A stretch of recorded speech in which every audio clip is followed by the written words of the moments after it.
Hi guys, how are you? Good morning. Welcome to Learn with Vaishali. Today we going to learn which WS question which very easy and very simple way we learn. तर आपण आज जे शिकणार आहोत आज समजून घेणार आहोत तर आजचा टॉपिक आहे विच. तर हा विच आपण इतक्या दिवस WH क्वेश्चन जे शिकत आलो त्यांनी त्यांच्याबरोबर हाऊनी वेननी व्हॉटनी वायनी त्यांच्याबरोबर असा हेल्पर घेऊन नाही आलेले. ते काय केलं त्यांनी हेल्पर म्हणजे डू डज इज आर असं आपण पाहिलं. पण आज हा WHचा एक विच म्हणून जे हा शब्द म्हणता येईल वर्ड म्हणता येईल हा नेहमी एकटा न येता त्याच्याबरोबर नाऊन येतो.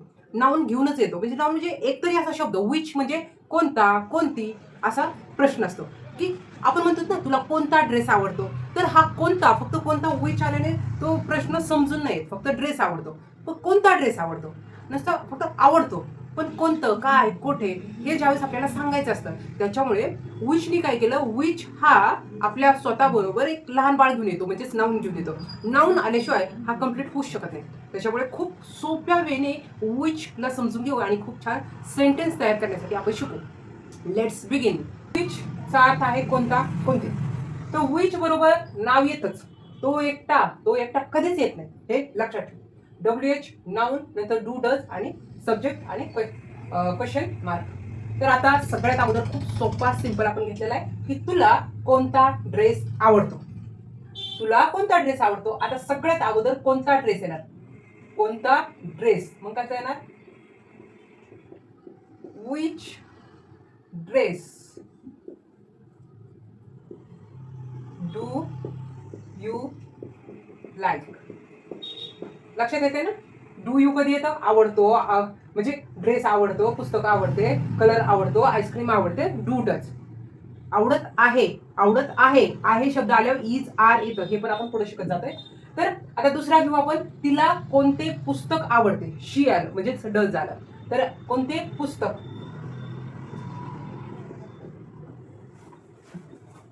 Which book she does she like. नंतर एकदम सोपं घेऊ आपण तुला कोणता कलर आवडतो. कोणता कलर विच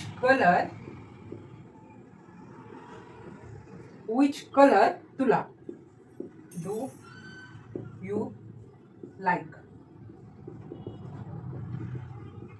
त्याच्यानंतर एकदम सिंपल आलंय त्याला घेतले आपण त्यासाठी ही येणार डज ही. त्याला कोणती आईस्क्रीम आवडते. तर कोणती आईस्क्रीम विच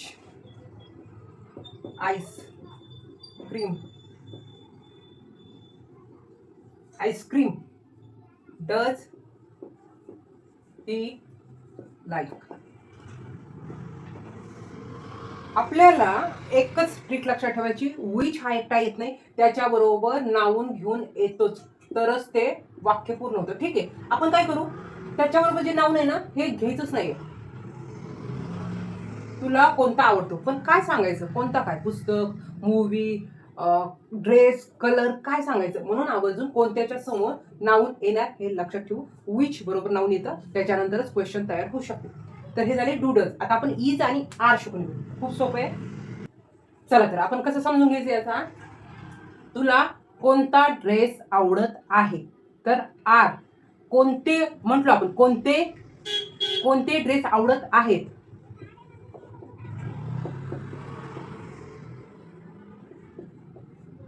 सब्जेक्ट तुला कोणते ड्रेस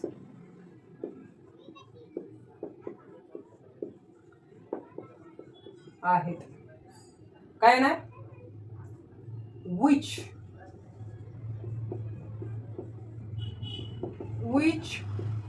ड्रेस येणार आर येणार आहे.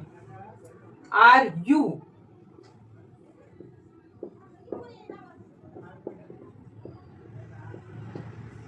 खरं तर मला आवर्जून एक पॉईंट आवर्जून सांगायचा आहे की ज्यावेळेस इज येतं इज काय येतं तर ही शी इट हे एक वचनी सिंगुलर आपण आवर्जून बोलत असतो. आणि आर म्हणजे भरपूर साऱ्या संख्या असतात त्या. इथं कोणते आलं कोणते ड्रेस म्हणजे तिथे भरपूर आहेत 2-3 आहेत म्हणून आर आला आहे.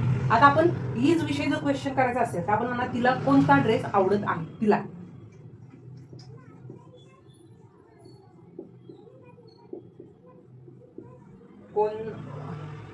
कोणता movie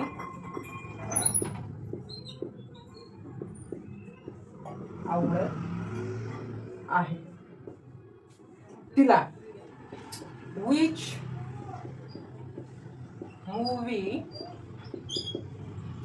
which movie is she like. एकदम सिंपल मध्ये इज आणि आर चा मिनिंग आपल्याला समजून घ्यायचा आहे. इथं भरपूर असले की आर येणार आहेत आणि इथं आहे आलाय तर इज शी म्हणजे एक क्वेश्चन एक आलं. आता आपण असं म्हणू शकतो त्याला कोणते पुस्तक आवडत आहे. त्याला ही येणार आहे.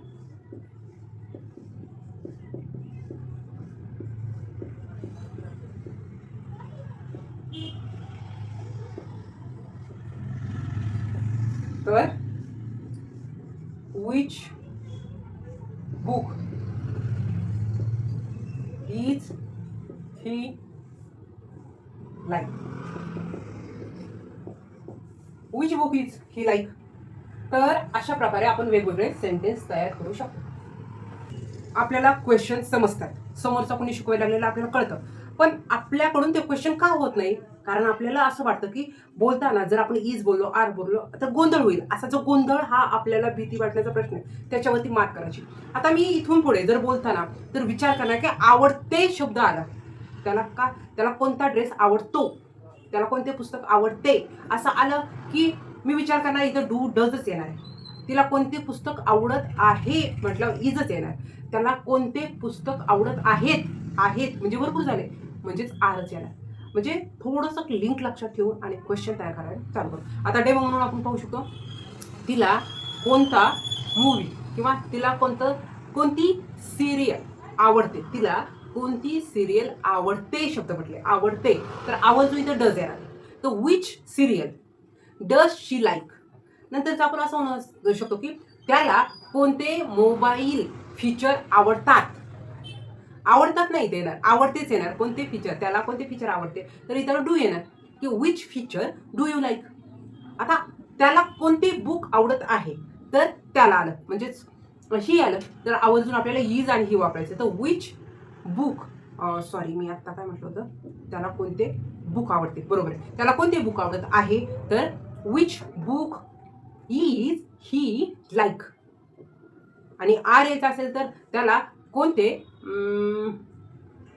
सिटी आवडते, त्याला कोणती सिटी आवडते तर इथे येणार डू येणार. तर which city do you like. आवडत आहे त्याला कोणती सिटी आवडत आहे, नाही तर त्याला म्हणण्यापेक्षा आपण तुला म्हणू तुला कोणती सिटी आवडत आहे तर आवर्जून इथं यू येणार. म्हणून आवर्जून आपण बोलायचे की which city are you like. म्हणजे थोडंसं मिनिंग लक्षात ठेवून खूप छान सेंटेन्स बोलण्यासाठी स्वतःला तयार करू. हे आपलं फर्स्ट आहे, हळूहळू आपण चाललोय. पण पुढे पुढे ना आपल्याला जसं समजेल, आपल्याला जसं इम्प्रूव्हमेंट होईल, आपण जसं इम्प्लिमेंट आपल्या स्वतःत एक शब्दांचा करत जाऊ तर नक्कीच आपल्या स्वतःत कॉन्फिडन्स दिसेल, प्रोग्रेस दिसेल आणि आपल्याला स्वतःमध्ये कॉन्फिडन्स वाढलेला दिसल्यामुळे आपण स्वतःला प्राऊड फील करू शकतो. चला तर असे रोज एक टॉपिक छोट्या छोट्या ट्रिकने आपण शिकू आणि खूप छान फ्लुएंटली इंग्लिश बोलण्यासाठी तयारी करू. तर चला तर तुम्ही आवर्जून माझा व्हिडिओ पाहताय तर प्लीज लाईक करत जा, सबस्क्राईब करत जा. कारण तुमचा एक लाईक एक सबस्क्राईब मला स्वतःला रोज वेगवेगळ्या टॉपिकवरती बोलण्यासाठी खूप छान एनकरेज करतो. त्याच्यामुळे प्लीज थोडासा support me. See you next video.